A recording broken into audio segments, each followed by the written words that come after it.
नमस्कार, कैसे हैं? उम्मीद करता हूं कि अच्छे होंगे। आपकी तैयारी भी अच्छी चल रही होगी। जैसा कि आप देख रहे हैं कि हम रोज लेकर आते हैं आपके लिए 25 ऐसे सवाल जो कि आपके पेपर में डायरेक्ट आपको मिलेंगे। अगर आप इन सवालों को बहुत अच्छे से प्रैक्टिस करते हैं मेरे साथ, तो आपको ये भी सीखने को मिलेगा कहाँ आप गलती करते हैं, आपके सवाल सॉल्व करने का तरीका मेरे तरीके से कैसे अलग है, क्यों आपको ज़्यादा टाइम लग जाता है, कैसे आपको सवाल जल्दी करने हैं, कैसे आपको ऑप्शन से सोचना है। सारी चीज़ें आपको इन 25 सवालों के जरिए मैं सिखाने की कोशिश करता हूँ। तो इसी तरीके से पढ़ते रहिए। अगर इस बार सिलेक्शन नहीं हुआ तो सोचिए फिर क्या करेंगे। तो ये आखिरी चांस मान करके पढ़िए कि मुझे हर हाल में इस बार सिलेक्शन लेना है, चाहे जो हो जाए। खुद के, अपने, सबकी नज़रों में अपनी वैल्यू बढ़ानी है और अपने साथ पूरे परिवार के भी सपने पूरे करने हैं। तो पढ़ते रहिए, ऐसे ही एंजॉय करते रहिए। देखें, जब कभी इस तरीके का सवाल आता है तो बहुत सारे बच्चों को लगता है कि हाँ वैल्यू पुट कर लो, लेकिन मैं इन सवालों के लिए गाइड करूंगा कि वैल्यू पुट की कोई ज़रूरत नहीं है, आप विदाउट वैल्यू पुट भी कर सकते हो। देखो, अब जैसे साइन स्क्वायर वाई निकालना है तो कॉस एक्स यानी एक्स हटाना है। कॉस एक्स बराबर एन कॉस वाई, ठीक है। साइन एक्स बराबर एम साइन वाई, ठीक है। कॉस एक्स बराबर एन कॉस वाई और साइन एक्स बराबर एम साइन वाई, और हमें केवल वाई चाहिए, हमें एक्स से मतलब नहीं, ठीक है। तो हमने क्या किया, जब एक्स से मतलब नहीं है, एक्स को एलिमिनेट करना है। और वो कैसे हो सकता है, अगर मैं कॉस स्क्वायर एक्स और साइन स्क्वायर एक्स को जोड़ूं स्क्वायर करके तो 1 आ जाएगा। और ये होगा n square cos square y plus m square sine square y. तभी आवाज आई पीछे से कि जी मेरे को तो कॉस स्क्वायर वाई भी नहीं चाहिए, मेरे को तो सिर्फ साइन स्क्वायर वाई चाहिए। तब मैंने क्या करा, तब मैंने 1 बराबर लिखा n square 1 minus sine square y plus m square sine square y. अब मैं क्या कर रहा हूँ, साइन स्क्वायर वाई कॉमन ले लेता हूँ भाई, और इस एन स्क्वायर को इधर ले आता हूँ। तो 1 माइनस एन स्क्वायर और साइन स्क्वायर वाई मैंने कॉमन ले लिया, ब्रैकेट में m square minus n square, ये उत्तर आ गया। तो 1 माइनस एन स्क्वायर उत्तर आ गया। यही उत्तर है इस सवाल का। ये टुच्चा सा सवाल देख लीजिए, टुच्चा देख लीजिए, टुच्चा। टुच्चे हैं सवाल, लुच्चे हैं सवाल। अब बताओ, कॉस साइन है कॉस बी, तो साइन ए माइनस बी यानी 79 माइनस 19 यानी साइन 60। साइन 60 का मतलब अंडर रूट 3 बटा 2। A is the correct answer, A is the correct answer. बात खत्म।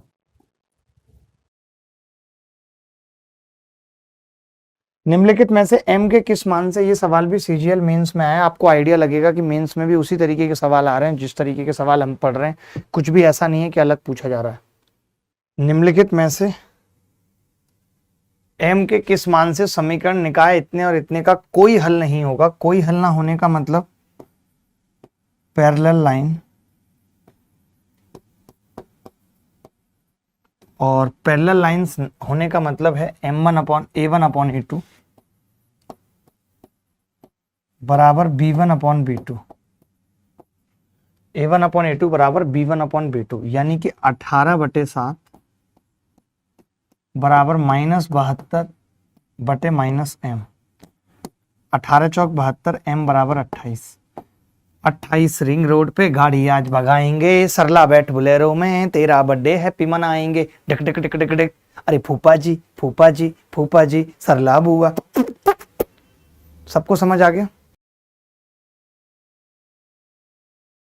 देखिए यहां पे भी हमने क्या किया, पुट x बराबर y बराबर z कर दिया। जैसे हमने किया तो 2x स्क्वायर बराबर x प्लस 1, मैं इधर ले आया 2x square minus x minus 1 बराबर 0। मैंने फैक्टर कर दिए 2x square minus 2x plus x minus 1 बराबर 0। 2x कॉमन आ गया, ब्रैकेट में x माइनस 1 प्लस 1 कॉमन आ गया, x माइनस 1 बराबर 0। तो x माइनस 1 मैंने पूरे में से कॉमन ले लिया और 2x प्लस 1 बराबर 0। तो यहाँ से हम ये कह सकते हैं, यहाँ से x का मान क्या आ रहा है, x का मान एक तो 1 आ रहा है और एक x का मान -1/2 आ रहा है। ये दो चीजें आ रही हैं, बोलो। एक बार इसको 0 के बराबर रख दिया ये बात पता लगती है नहीं, ये मैं बताता नहीं हूँ, बट इतना तो आपको आता होगा ना कि जब इसको 0 के बराबर रखूंगा या तो ये 0 है या तो ये 0 है, ये 0 है तो x 1 है और ये 0 है तो x माइनस 1/2 है। इन्होंने खुद भी बोला है कि जो XYZ की वैल्यू है वो 0 से छोटी है। अगर वो 0 से छोटी है तो फिर मैं ये 1 को कंसिडरेशन नहीं दूंगा, केवल -1/2 आएगा। तो निकाल देते हैं, सब कुछ सेम है। 3 गुणा x कितना है -1/2, y + 2 -1/2 और ये 2 3/2। तो आपने देखा ऊपर भी 3/2 नीचे भी 3/2, -1 उत्तर आ जाएगा, -1 उत्तर आ जाएगा। सीजीएल प्री 2020 में है। अभी तक हम जो पढ़ रहे थे, हम ये कहते थे कि यार अगर a + b + c लिखा हुआ है और उसकी गुणा हो गई a² + b² + c² - ab - bc - ca से गुणा हो गई, तो ये किसके बराबर होगा? ये बराबर होगा इसकी क्यूब यानी a की क्यूब प्लस ये इसकी क्यूब यानी b की क्यूब प्लस c की क्यूब और माइनस में इन तीनों का मल्टीप्लिकेशन 3abc। तो ऐसे ही हमें यहाँ भी समझना पड़ेगा कि ये स्क्वायर इसको छोड़ दें अगर हम, तो कह सकते हैं कि ये a की क्यूब प्लस b की क्यूब प्लस c की क्यूब 8c की क्यूब माइनस 3abc, तो 3 दूनी 6abc। ये किसके बराबर होगा? a की क्यूब प्लस b की क्यूब प्लस 8c की क्यूब माइनस 6abc, और 6abc एक ही ऑप्शन में यहाँ दिखा और उत्तर आ गया, बात खत्म। क्या ये सवाल मुश्किल था? लेकिन पूछा गया सीजीएल प्री 7/3/2020 में। यानी हमेशा a + b + c पे ही सवाल नहीं आएंगे, a + b + 2c पे भी सवाल आएंगे, 3c पे भी आएंगे। ठीक है,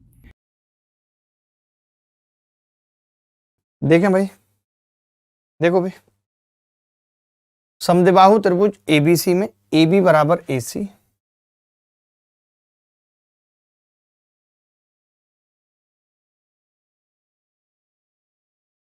AB बराबर AC, AD BC के लंबवत है, AD BC के लंबवत है। यदि AD बराबर 12, AD बराबर 12 है, ABC का परिमाप 36, तो BC की लंबाई बताओ। गजब सवाल है, BC की लंबाई, BC की लंबाई पूछ रहे थे कि एक तरीका तो वही है, एक तरीका तो वही है कि मैं इसको A मानूं, इसको A, लफड़ाई ना करूं, ये B और ये B। आप कह देंगे जी परिमाप अगर 36 है यानी कि 2A + 2B 36 है, तरीका बताया ना मैंने पीछे, तो A + B कितना आ गया?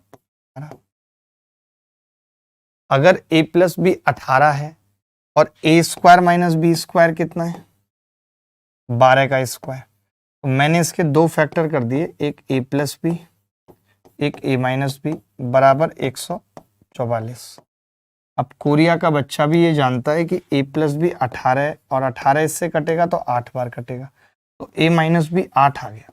अगर मैं घटा दूं तो मुझे 2B मिलेगा डायरेक्ट, और वो है 10, और वही पूछा है बेस 10।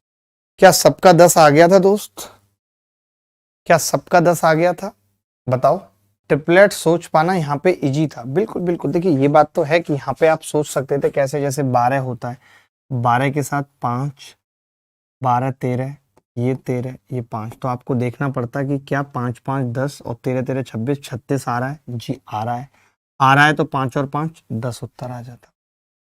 कोई बड़ी बात नहीं है, मैं नहीं कह रहा कि मुश्किल है, मैंने तो आपको बताया कि या तो आप ट्रिपलेट सोच लो या आपको तरीका आ जाए, दोनों में से कोई एक चीज आ जाए तो बात बन जाएगी। सीख लो भाई कोई एक चीज। आगे बढ़ते हैं, ये सवाल देखना। AX 4 दे रखा है, PQ 15 दे रखा है, XY पूछ रहा है क्या होगा? XY पूछ रहा है क्या होगा? AX 4 है बेटा, तो आपको पता है AX 4 है और PQ दिया है। हमने एक चीज अभी क्या बताई थी आपको? हमने क्या बताया था भाई? AB का स्क्वायर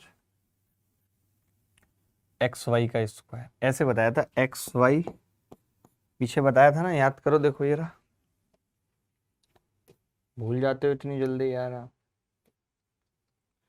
ये बताया था हमने, ये रहा, कि PQ का स्क्वायर माइनस बराबर XY का स्क्वायर माइनस AB स्क्वायर, यही बताया था।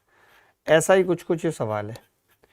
कि हम ये कह सकते हैं कि भाई ए बी का स्क्वायर बराबर एक्स वाई का स्क्वायर माइनस पी क्यू का स्क्वायर, यही बताया था। बोलो दोस्त, यही था। अब मैंने कहा कि टेंजेंट है, ओहो हा, ए बी कितनी आ जाएगी, दो वृत्त पी और क्यू प्रच्छेद करते हैं, पी क्यू को जब दोनों ओर बढ़ाया जाता है तब दो सीधी उभयनिष्ठ स्पर्श रेखाएं ए बी और सी डी क्रमशः एक्स और वाई पर मिलती हैं। ये उभयनिष्ठ स्पर्श रेखा है, तो मैं ये कह सकता हूँ कि ये दोनों दूरी बराबर होंगी। अभी इसको प्रूव भी कर देंगे, 4 4, और अगर ये 4 4 होगी तो 8 8 64 बराबर एक्स वाई का स्क्वायर पूछ रहा है माइनस पी क्यू का स्क्वायर 225 इधर आएगा, तो एक्स वाई कितना आ जाएगा 289 का अंडर रूट बराबर 17, ये उत्तर है। अब कई लोगों का ये डाउट होगा कि क्या ये दोनों 4 4 होंगे या नहीं। कितने लोगों का ये डाउट है कि ये 4 4 होंगे या नहीं, ये वाली बात क्लियर कर दो। तुम इस वाले वृत्त को भूल जाओ तो ये कह सकते हो कि एक्स ए स्क्वायर बराबर x P into x Q, tangent वाला लगा दिया। सेम ऐसे एक्स बी स्क्वायर बराबर x P into x Q, देखना ये दोनों आपस में बराबर नहीं आ जाएंगे। कैसी बच्चों जैसी बातें कर दी। अगर ए एक्स का स्क्वायर होगा x P into x Q, ऐसी एक्स बी का square x P into x Q, बात खत्म, और दोनों इक्वल हो गए। ये सवाल देखेंगे। ए सी और बी डी दो समान वृत्तों, ऐसे समान वृत्तों को क्रमशः बिंदु ए सी बी डी पर स्पर्श करते हैं जिनमें प्रत्येक की त्रिज्या 7 है, जैसा कि चित्र में दिखाया गया है। बी डी की लंबाई दे रखी है, ए सी की लंबाई पूछ रहा है। मैं ये कह रहा हूं बी डी बराबर, आपको पता ही है कि दोनों की रेडियस बराबर है, तो बी डी जो होती है वो होती है अंडर रूट सेंटर के बीच की दूरी D square minus R1 plus R2 का स्क्वायर, यानी कि 14 का स्क्वायर, और बीडी की लंबाई भी कितनी है खुद 48, यानी मैंने देखा डी स्क्वायर कितना आ गया 48 का स्क्वायर प्लस 14 का स्क्वायर। हम जानते हैं कि 48 और 14 यानी 50 का स्क्वायर हो जाएगा, क्योंकि मुझे मालूम है बेटा 24 का स्क्वायर प्लस 7 का स्क्वायर बराबर 25 का स्क्वायर। ठीक है, तो डी कितना आ गया 50, सेंटर के बीच की दूरी 50 आ गई पुत्र। अब आपको पता है AC क्या होगा, AC बराबर होगा under root d square minus 0, क्योंकि R1 माइनस R2 करूंगा तो 0, तो D आ जाएगा, यानी 50 ही आ जाएगा, बात खत्म, ये उत्तर।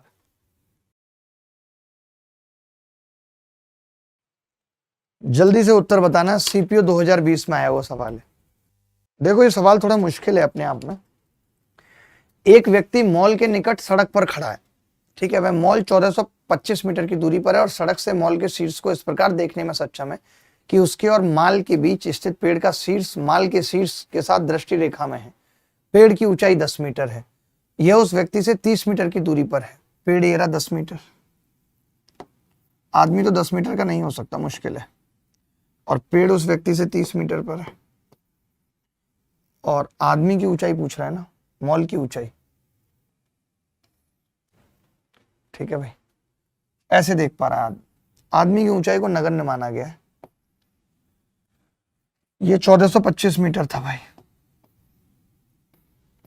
सही है, सवाल सही है, चित्र सही है, देख लो जरा, चित्र सही है कि आदमी ऐसे देख रहा है कि मॉल के शीर्ष को भी देख रहा है और पेड़ के शीर्ष को भी देख रहा है। ठीक है, तो मैं ये कह सकता हूं कि इस ट्राइंगल में अगर थीटा निकालूं, tan थीटा, तो 1/3 है या नहीं, तो यहां पर भी 1 और बटा 3 होगा, यानी 3 की वैल्यू होगी ये, तो 1 की कितनी आ जाएगी, 3 चौक 12, 3 सत्ते 21, 3 पंजे 15, 475।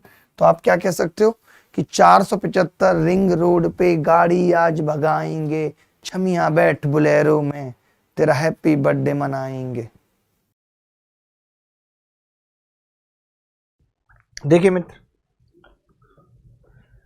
अब मैं ये कह रहा हूं कि आपसे जो पूछा गया है वो XY YZ और ZX पूछा गया है, तो मैंने देखा पावर 1 + 1 कितना आ रहा है 2 है डिग्री, यानी 2 डिग्री का उत्तर होगा। मैं देख रहा हूं यहाँ पे ऊपर 2 नीचे 2 यानी डिग्री 0, ऊपर 2 नीचे 2 डिग्री 0, ये भी 0, ऊपर देख रहा हूं यहाँ पे डिग्री कितनी है भाई 2 और 2 4 और नीचे 2, 4 में से 2 गए 2, यही उत्तर है भी, यही उत्तर है भी। कि जब भी डिग्री पूछी जाती है तो किसी एक टर्म की डिग्री निकाल देते हैं, किसी एक टर्म की। x और y था तो x की पावर 1, y की पावर 1, तो डिग्री कितनी आ गई? 1 + 1 = 2, ये डिग्री आ गई। खेल खत्म। यहां से मैं ये कह सकता हूं अल्फा प्लस बीटा क्या होगा? सम ऑफ रूट। तो आपका जवाब होगा 13/3। अल्फा बीटा कितना होगा? 14/3। Alpha beta 14/3, alpha plus beta 13/3, alpha beta 14/3। ठीक है, अब आपने देखा कि जी alpha square plus beta square बटे अल्फा और बीटा, अब alpha square plus beta square कैसे निकलेगा भाई? Alpha square plus beta square बराबर होगा अल्फा प्लस बीटा के स्क्वायर में से 2 अल्फा बीटा घटा देते हैं। तो अल्फा प्लस बीटा का square 169/9 minus 2 alpha beta 28/3। Calculation बहुत गंदी है भाई। 169 में से क्या होगा? 28 × 84 घटेंगे, 85/9 आ जाएगा ये, 85/9। जैसे मैंने 85 देखा एक ही ऑप्शन में था, उत्तर लगा दी। मैंने आगे सोचा ही नहीं, सीधे 85 लगा दिया क्योंकि यही उत्तर होगा। आप देख लो, निकाल देता हूँ। 85/9 बटे अल्फा बीटा कितना है? 14/3। 3 से 3 कटेगा, 3 नीचे आ जाएगा, 85 ऊपर, 14 × 42। रिंग रोड पे गाड़ी आज भगाएंगे। लेकिन आपको पेपर में ना ये चीजें नहीं करनी होती हैं, आपको ये बात समझनी पड़ेगी कि आपको पेपर में ये सब चीजें नहीं करनी। पेपर में जैसे ही आपने 85 देखा आपने लगा दिया, आप सोचेंगे ही नहीं उसके आगे। जो बच्चे सोचते रह जाते हैं फिर उनके और कई सवाल गलत हो जाते हैं।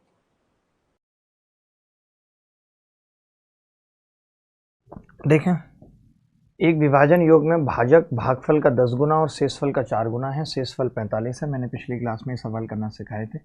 अगर शेषफल यानी कि रिमाइंडर 45 है, ठीक है, तो भाज्य क्या होगा? एक विभाजन योग में भाजक भागफल का 10 गुना, भाजक भागफल का 10 गुना और शेषफल का 4 गुना है। भाजक भागफल का 10 गुना और शेषफल का 4 गुना है भाजक। अगर ये इसका 4 गुना है तो ये 180 है, और ये 10 गुना है भागफल का कोशेंट का, यानी कि ये 18 है, ये 18 है। तो मैं ये कह सकता हूँ कि ये x कितना होगा ये आपको बताना है। तो आपने देखा था x कितना होगा? 180 × 18 + 45, 18 18 324, 3240 + 45 बराबर 3285। 3285 यही इस सवाल का उत्तर है, यही इस सवाल का उत्तर है। अगर कोई डाउट है तो बताओ। ये सवाल देखना भाई। देखो भाई, अब जैसे 5 की घात 16 है तो मैं 6 - 1 की घात 16 बटे 6 करूंगा तो रिमाइंडर कितना आएगा? -1 की घात 16 बराबर 1।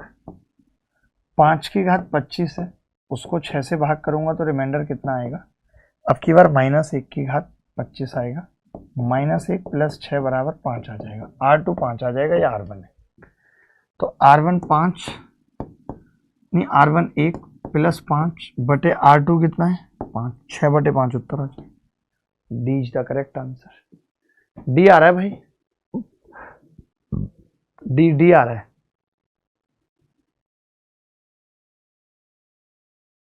सवाल मुझे बहुत अच्छा लगता है। ये सवाल मेंस 2017 में पूछा गया था।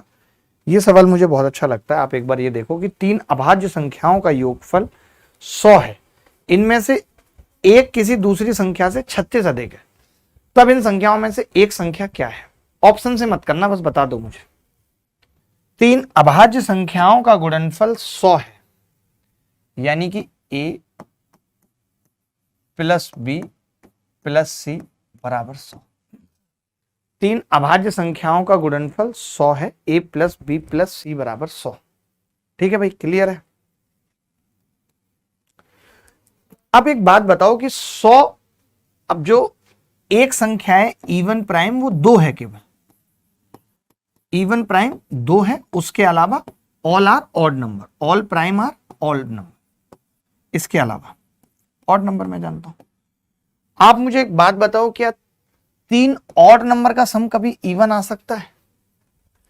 तीन अगर सारे प्राइम नंबर ऑड हैं तो क्या सम कभी 100 आ सकता है? नहीं, 100 तभी आ सकता है या तो तीनों इवन हो या एक इवन हो, बाकी दो ऑड हो, और तीनों इवन हो नहीं सकते। यानी एक बात तो तय है कि इनमें से एक संख्या दो है, तभी ऐसा हो सकता है, नहीं तो नहीं। अगर ये दो है तो बी प्लस सी कितना आ जाएगा? 98। और सवाल में कह रहा है कि एक दूसरे से 36 अधिक है, तो मैंने क्या किया, इसको 36 पहले ही दे दिया, बचा कितना? 36 इसमें से घटाऊंगा तो 62, तो इसको 31 और 31, यानी ये 67 और ये 31।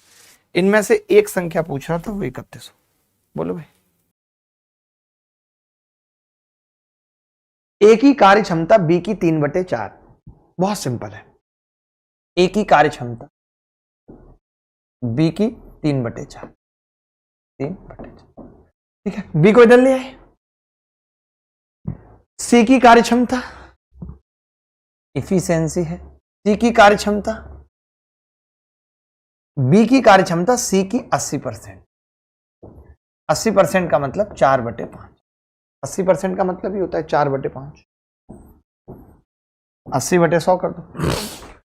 बी और सी के एक साथ काम करने में लिए गए समय से ए 120 दिन अधिक लेता है। यानी मुझे कंपैरिजन किस किस का करना है, ध्यान से सुन लो। मुझे कंपैरिजन करना है बी और सी का ए से करना है, यही करना है भाई, बी और सी का ए से कंपैरिजन करना है। तो मैंने पहले तो इसकी इफिशियंसी आपने देखा ऑलरेडी इक्वल है, कुछ दिमाग नहीं लगाना पड़ा, तो मैंने यहां पे इफिशियंसी लिख रहा हूं। मैं किस किस की लिख रहा हूं? बी और सी की लिख रहा हूं, और मैं इधर ए की लिख रहा हूं, ए की। आप बोलो तो मैं ए प्लस बी प्लस सी की भी लिख सकता हूं, तो भी कोई बड़ी बात नहीं है, क्योंकि मेरे को पूछा सवाल में यही है, सवाल उतना हलवा नहीं है। तो आपने देखा कि बी और सी की इफिशियंसी 9 है, ए की इफिशियंसी 3 है, और ए बी सी की 5 4 9 और 3 12 है। यानी अगर हम इफिशियंसी की बात करें तो 3 1 और 4 है। तो फिर यहां से मैं टाइम निकालना चाह रहा हूं। आपने कहा टाइम आ जाएगा 1/3, 1/4, यानी टाइम आ गया 4, 12 एलसीएम और 3, ये टाइम आ गया। टाइम किस किस का आ गया? बी प्लस सी 4 टाइम ले रहा है, ए 12 ले रहा है, ए प्लस बी प्लस सी 3 ले रहे हैं। अब आप खुद ध्यान से देखो कि बी प्लस सी द्वारा लिए गए समय से ए 120 दिन अधिक लेता है, यानी कि ये 8 की वैल्यू 120 दिन है। 120 दिन। एक की कितनी होगी? 15 दिन। 3 की कितनी होगी? 45 दिन। कोई ऐसा बच्चा जिसको ये बात नहीं समझ आई तो बताए। बहुत अच्छे से और बहुत प्यार से हमने इस सवाल को किया। फिर से बता दूं एक बार, ए और बी की कार्य क्षमता का अनुपात 3:4, बी और सी की 4:5। 4 कॉमन था, नहीं होता, इक्वल बनाना पड़ता। कंपैरिजन दे रखा था बी प्लस सी का ए से, पूछा ए बी सी का था, तो मुझे तीनों लिखने पड़े। तीनों की इफिशियंसी लिखी, 9 3 12, 3 1 4, उल्टा करके टाइम निकाल लिया, तो पता चला बी प्लस सी किसी काम को 4 में, ए 12 में और ये 3 में। तो ये इससे कितने दिन ज्यादा ले रहा है? 8। 8 की वैल्यू 120 दिन थी, 1 की 15, 3 की 45 दिन निकाल दी। इससे बेहतरीन और इस सवाल को नहीं किया जा सकता। बता दो भाई अगर किया जा सकता है तो। मजा आ रहा है ऐसे सवाल करने में? पी और क्यू ने एक साथ काम पूरा किया और उन्हें 1080 रुपए मिले, तो आपको पता है कि इफिशियंसी के हिसाब से क्या होगा। अगर मैं इनकी इफिशियंसी निकालूं तो पी और क्यू की इफिशियंसी भी वही होगी जो इनको पैसा मिला है। कितना कितना मिला है? 1080, 1080 और 1440, 1080 और 1440, तो 18 से काट लेते हैं, 18 से या 36 से काट लेते हैं। 36 दिया 108, 36 चौका 144, 3 और 4 हो गई इफिशियंसी। इफिशियंसी 3 और 4 हो गई। पी और क्यू ने एक साथ काम पूरा किया, उन्हें क्रमशः से 1080 और रुपए 1440 का भुगतान किया। यदि पी पूरे कार्य को 20 दिनों में कर सकता है, अगर पी पूरे कार्य को 20 दिनों में कर सकता है, तो मैंने कहा अगर इफिशियंसी है तो यहां से टोटल वर्क निकाल लेते हैं। टोटल वर्क कितना होगा? पी पूरे कार्य को 20 दिन में कर रहा है भाई, तो 20 गुणा 7 नहीं, 20 गुणा 7 नहीं, पी कर रहा है ना, 20 गुणा 3 60 आ गया। अब यही काम हमें दोनों से कराना है, साथ मिलकर पी और क्यू से कराना है, तो इनकी इफिशियंसी कितनी है, 3 + 4 7 है, 7 × 8 56, 8 सही 4/7। ये उत्तर आ गया। क्या ये सवाल मुश्किल था? क्या ये सवाल मुश्किल था? आप ऐसे भी कर सकते थे, आप इसका एक और तरीका ये भी कर सकते थे कि जब P और Q की इफिशियंसी 3 4 आ गई थी, तब आप यहाँ PQ की ओर निकाल लेते, वो 7 आ जाती। अब इन दोनों की बात करते तो इन दोनों का टाइम आ जाता 3 और 7, 3 और 7 आ जाता। अब आपको मालूम है 3 की वैल्यू 20 है, 3 की वैल्यू 20 है, 7 की वैल्यू 20 है, नहीं 3 की, 7 की सॉरी, ये टाइम आ जाता ना। तो P इस काम को कितने दिन में करना है, 20 दिनों में। तो 3 की वैल्यू कितनी आ जाती है, 60/7। ये भी एक तरीका था कि आप टोटल वर्क नहीं निकालते। ऐसे छोटे छोटे सवाल अभी भी पेपर में देखने को मिलेंगे। मैं आपसे ये भी कहूंगा कि ज्यादा पीछे जाने की भी जरूरत नहीं है, पैटर्न बदल गया है, अलग अलग तरीके के सवाल पूछे जाते हैं। अगली क्लासेस में हम PYQS भी करेंगे, तब आप जानेंगे कि एक घोल में 28% नमक है, इसमें से 17 किलोग्राम पानी उड़ा दिया गया, अब उसमें नमक की मात्रा 42% रह गई है, तो प्रारंभ में कितना मिश्रण था ये बताना है। सोच समझ के करना है सवाल को। देखो बड़े ध्यान से लिखना है। ऐसे सवाल में क्या है, जैसे मैं आपसे पूछूं कि क्वांटिटी ऑफ नमक बता दो, मुझे नमक की मात्रा बता दो कितनी होगी सॉल्यूशन में, क्वांटिटी ऑफ सॉल्ट। तभी एक लड़का बोला जी क्वांटिटी ऑफ सॉल्ट अगर निकालनी है तो total quantity into percentage of salt, यही होगा। तो जब घोल में नमक होता है और हम इवेपोरेट करते हैं, बाष्पीकृत करते हैं, तो पानी उड़ता है, नमक वहीं रह जाता है। हमेशा पानी उड़ता है, नमक वहीं रह जाता है। इसका मतलब है कि क्वांटिटी ऑफ सॉल्ट, चाहे आपने कितना भी पानी उड़ा दिया है, वो फिक्स्ड है, वो नहीं बदलेगी, वो फिक्स्ड है। अगर वो फिक्स्ड है तो इन दोनों के रेशियो आपस में उल्टे होंगे। तो मैंने आपसे पूछ लिया कि परसेंटेज ऑफ सॉल्ट कितना होगा, तो आपने अब पहले 28% था, अब 42 हो जाएगा, यानी कि 2 से 3 हो रहा है। यानी इसका रेशियो जो है परसेंटेज ऑफ सॉल्ट का कितना है, 2 से 3। ये बात क्लियर है सबको, 2 से 3 है। तो मैं ये कह सकता हूं कि जो टोटल क्वांटिटी होगी वो 3 से 2 होगी, यानी पहले 3 थी और बाद में 2 रह गई। तो सवाल में खुद दिया हुआ है कि 17 किलोग्राम पानी उड़ा दिया, सवाल में खुद दिया हुआ है कि 17 किलोग्राम पानी उड़ा दिया, यानी कि मैं ये कह सकता हूं कितना उड़ा दिया भाई, तो आप कहेंगे 1 उड़ा दिया, और उस 1 की वैल्यू कितनी है, 17 kg। 1 की वैल्यू 17 kg है, तो प्रारंभ में कितना मिश्रण था ये बताना है स्टार्टिंग में। तो हम कह सकते हैं 3 की वैल्यू 17 थी, 51 kg। 3 की वैल्यू कितनी है, 51 kg, यही उत्तर है। स्टार्टिंग में पूछ रहा था, कोई ऐसा बच्चा जिसको समझ में ना आया हो। दोबारा से इस सवाल को बता रहा हूँ, क्वांटिटी ऑफ सॉल्ट क्या है, total quantity into percent of salt. Percent of salt क्या है, 28 से 42 हो रहा था, 2 से 3। टोटल क्वांटिटी क्या होगी, 3 से 2। 3 थी, 2 रह गई, 1 उड़ गई, 1 की जगह 17 है, 3 की जगह 51 kg आ गया। एक वस्तु को बेचने पर उसके क्रय मूल्य का 220% लाभ होता है, यानी मैं ये कह सकता हूं कि CP 100 और SP 220% लाभ है, यानी 320 में बेच रहे हैं, मानते हो 320 में बेच रहे हैं, क्योंकि क्रय मूल्य का 220% लाभ है। अब इन्होंने कहा कि क्रय मूल्य में 25% की वृद्धि होती है, 125 क्रय मूल्य में वृद्धि होती है, ठीक है। अब मैंने कहा कि अगर 125 वृद्धि होती है, तो छोटी सी कहानी यहां पे ये है, ये अभी भी 320 है। छोटी सी कहानी ये है कि अभी भी 320 है, यानी अब लाभ कितना है, तो आप देखेंगे जी अब लाभ 195 है।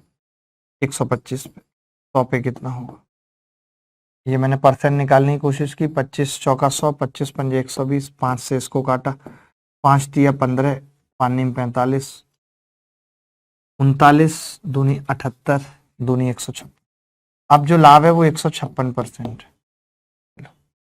तो मैं आपसे पूछ रहा हूं कि इन्होंने खुद दिया हुआ है कि पहले वाला लाभ परसेंट तो 220% था और अब नया वाला 156% है।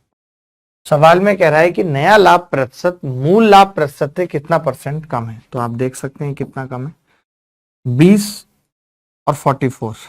64 कम है, 220 से 100 पे कितना होगा? 0 से 0 कट गया भाई, 320/11 आ गया, 320/11 भाग लगाऊंगा तो अगर ये 330 होता तो 30 उत्तर आता, लेकिन अब 20 है, ऑलमोस्ट 29% उत्तर। क्या कोई ऐसा बच्चा जिसका उत्तर नहीं आया था? अब इस सवाल में रेट पूछी है, मैं फिर से कह रहा हूं कि इस सवाल में रेट पूछी है और ये प्रिंसिपल है और ये अमाउंट है। तो कितने लोग अभी तक अमाउंट जानते हैं? नहीं जानते। जैसे मैंने कहा कि SI बराबर P/100 है। आपको मालूम है कि P के अंदर जब SI ऐड हो जाता है तब क्या बन जाता है? वो अमाउंट, यानी अमाउंट बराबर होता है P प्लस SI। अमाउंट बराबर होता है P plus SI। P amount बराबर क्या होता है? P अनुपात A। ठीक है, इज इट क्लियर? तो आप कहेंगे हाँ जी क्लियर है। तो मैंने यही कहा कि इसको मैं 100 बना लूं तो 20 पंजे 100 और 20 अट्ठे 160, 2 अट्ठे 116, 100 और 160। Is it clear? 100 और 160 यानी 100 160 बन जाता है 5 साल में। ये कह सकते हैं 100 160 बन जाता है 5 साल में, यानी मैं ये कह सकता हूं कि 5 साल में 60 रुपीज ब्याज मिलती है। ये ऐसा ही है, मानते हो नहीं? 60 रुपीज ऐसा ही है, मानते हो? तो फिर मैं ये कह सकता हूं कि अगर 100 पे मैं 1 साल का ब्याज पूछूं तो कितना होगा? तो आप कहेंगे 12%। यही रेट है। देखो, मैंने कहा कि मैंने क्या कहा था कि अगर रेट पूछी है या रेट दे रखी है तो प्रिंसिपल को 100 बना लेंगे। 20 पंजे 100, 20 अट्टे 160, 100 रुपए 5 साल में 160 हो गया, 60 रुपए ब्याज मिल गई। 1 साल में 60 रुपए ब्याज है, 5 साल में 60 रुपए ब्याज है, 1 साल में कितनी होगी? 12। 12 रेट ऑफ इंटरेस्ट है। विपुल तथा मनीष ने 15,000 रुपए तथा 20,000 रुपए की राशियों को क्रमशः 20% और 30% प्रतिवर्ष की दर से चक्रवृद्धि ब्याज पर निवेश किया। दोनों के लिए समय अवधि 3 वर्ष थी। तो विपुल और मनीष को कुल कितना CI मिला ये बताना है। तो मैंने कहा पहले विपुल का ब्याज निकाल लेते हैं, पहले काम करते हैं विपुल के लिए। विपुल के लिए काम करते हैं। तो आपने कहा विपुल ने 15,000 रुपए लिए थे, 15। अच्छा, विपुल के लिए ब्याज कितनी थी? 20%। विपुल के लिए ब्याज कितनी थी? 20%। ठीक है भाई, विपुल के लिए ब्याज कितनी थी? 20%। समझना मेरी बात को ध्यान से। तो मैं ये कह रहा हूं 3 साल के लिए लिया है तो पहले साल कितनी ब्याज मिलेगी? तो आप कहेंगे जी 15,000 का 20%, 20% बेसिकली 1/5 होता है। तो 1/5 अगर मैं करूंगा तो 5 या 15, 3,000। फर्स्ट ईयर का ब्याज कितना होगा? 3,000। सेकेंड ईयर की अगर मैं बात करूं तो सेकेंड ईयर में ब्याज 3,000 तो मिलेगा ही मिलेगा। 3,000 का 20% यानी 600 रुपए मिलेगा। तो मैं कह सकता हूं 3600। अब जब थर्ड ईयर की बात आई, ये सब मैंने सिखाया है आपको, तो 3600 तो मिलेगा ही मिलेगा। 3600 का 20% यानी 1/5, 720। तो अगर हम विपुल की टोटल ब्याज की बात करें, विपुल टोटल CI, तो जवाब होगा 3,000, 3,000, 3,000, 9,000, 10,200, 10,920। यही आ रही है विपुल की ब्याज। 10,920 विपुल की ब्याज आ रही है भाई। बोलो, गलत कह रहा हूं तो बताओ। यही आ रही है विपुल की ब्याज। ये मैंने विपुल की कंबाइंड ब्याज निकाल दी। अब हम बात कर लेते हैं विपुल के बाद मनीष की बात कर लेते हैं। मनीष का प्रिंसिपल कितना था? 20,000। तो फर्स्ट ईयर का CI कितना होगा? रेट 30% है। 30% यानी 3 दूनी 6, 6,000 रुपए ब्याज हो। बोलो, 6,000 होगी फर्स्ट ईयर। सेकेंड ईयर की बात करें तो 6,000 प्लस 30%, 6,000 का निकालूं तो 1,800 यानी 7,800। ठीक है, थर्ड ईयर की बात करूं तो 7,800 प्लस 30% अगर 7,800 का निकाल दें तो कितना होगा, तो आप कहेंगे जी 78 गुणा 30, 0 3 अट्ठे 24 का 4, हासिल 2, 3 सत्ते 21 और 2 23। अब पता है हम एक चीज ये भी देख सकते हैं कि इसके लास्ट में 40 आ रहा है और इसके लास्ट में भी 60 वाला उत्तर होगा। ये दोनों तो उत्तर नहीं होंगे, लेकिन दो ऑप्शन है 60 वाले, तो थोड़ा मुश्किल भी हो गया।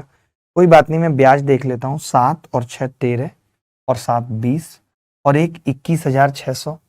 21,000 में 200 जोड़ेंगे तो 23,600 और 340 जोड़ेंगे तो टोटल ब्याज आ जाएगी 23,940।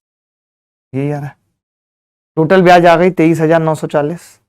अगर ये 23,940 ब्याज यहाँ पे है, हमसे जो सवाल में पूछ रहा है वो इन दोनों का जोड़ पूछ रहा है। तो मैंने कहा 10,000 और 23,000 कितना हो गया, 33,000। तो अब तो 33 के करीब एक ही ऑप्शन है जिसमें 60 आ रहा है। ए इज द करेक्ट आंसर। ये पहला तरीका इस सवाल को करने का।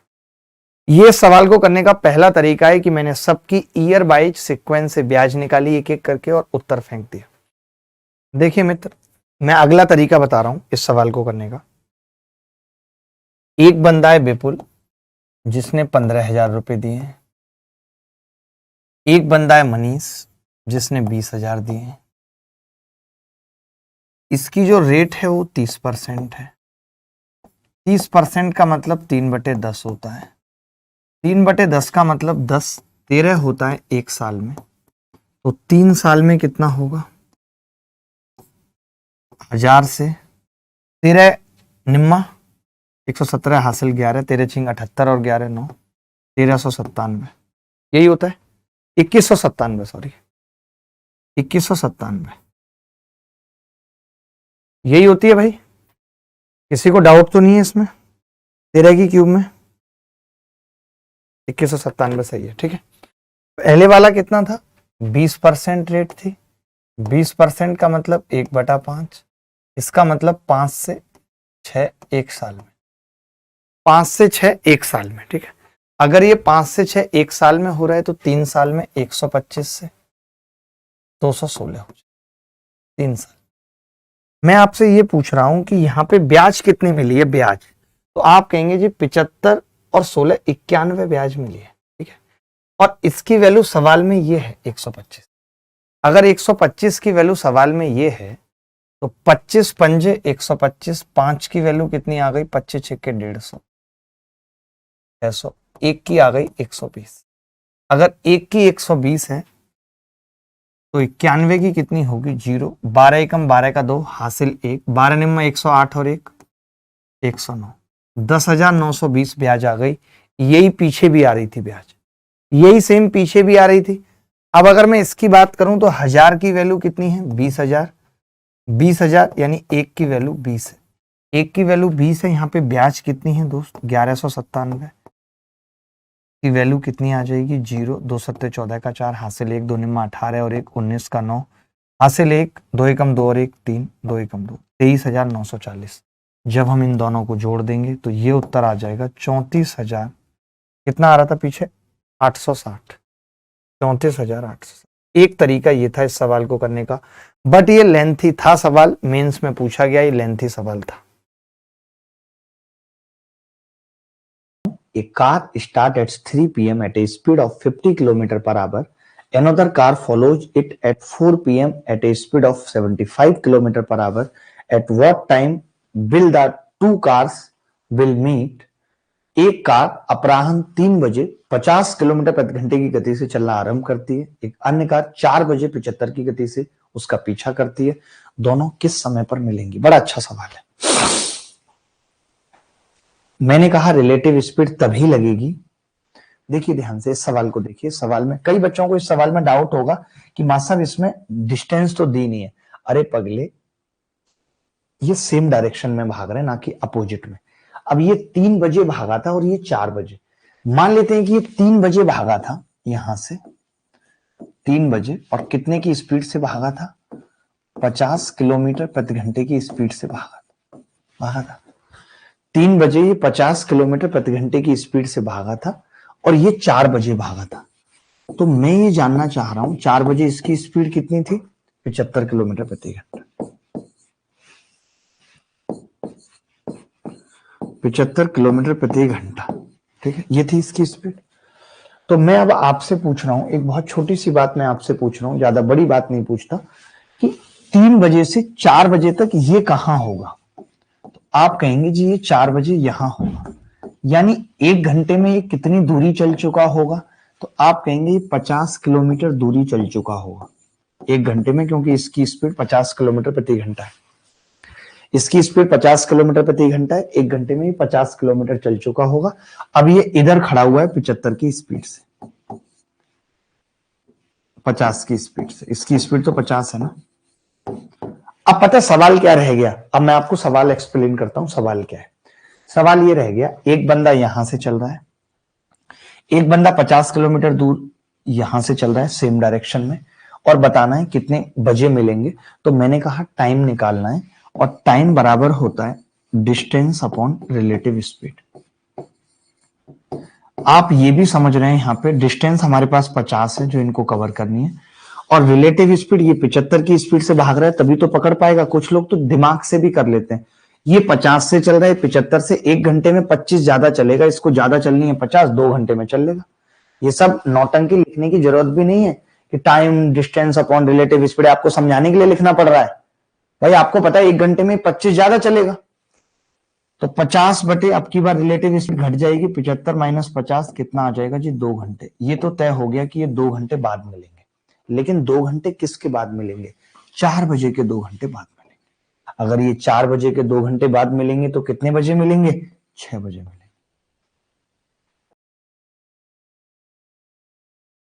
पहला आसान सा सवाल, सवाल क्या कह रहा है?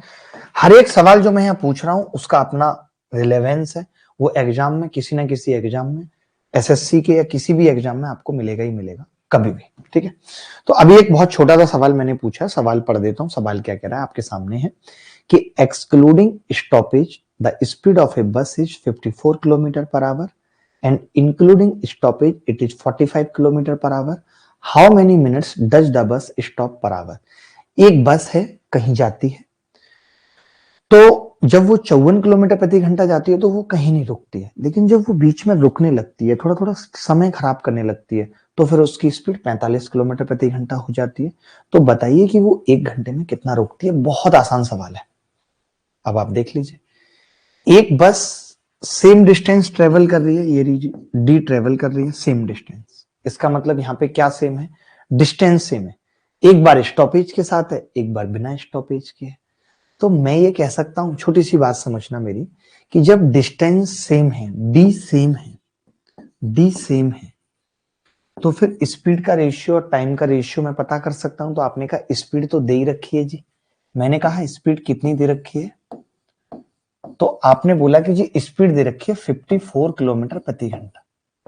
ठीक है, और बाद में कितनी हो गई है? 45 किलोमीटर प्रति घंटा। स्पीड पहले 54 किलोमीटर प्रति घंटा थी, बाद में कितनी हो गई? 45 किलोमीटर प्रति घंटा। तो फिर टाइम कितना होगा? मैं आपसे पूछता हूं, टाइम का रेशियो कितना होगा? तो आपने कहा कि जी टाइम का रेशियो हो जाएगा 9 छिक्के 54 और 9 पंजे 45। ये कह सकते हैं, 6 और 5 कह सकते हैं टाइम का रेशियो। Is it clear? उल्टा नहीं, सॉरी, ये स्पीड का रेशियो, मैं यहां पे लिख देता हूं। स्पीड का रेशियो कितना है? 6 और 5। टाइम का उल्टा होगा 5 और 6। अब देखिए रेशियो है, एक बात मेरी बहुत ध्यान से समझना, रेशियो है, मैं चाहूं तो इसे मिनट मान लूं, रेशियो का यही तो फायदा है। चाहूं मैं इसे मिनट मान लूं, मैं चाहूं इसे आवर मान लूं, मैं कुछ भी मान सकता हूं, मेरी मर्जी है, क्योंकि जो भी मानूंगा कट जाएगा।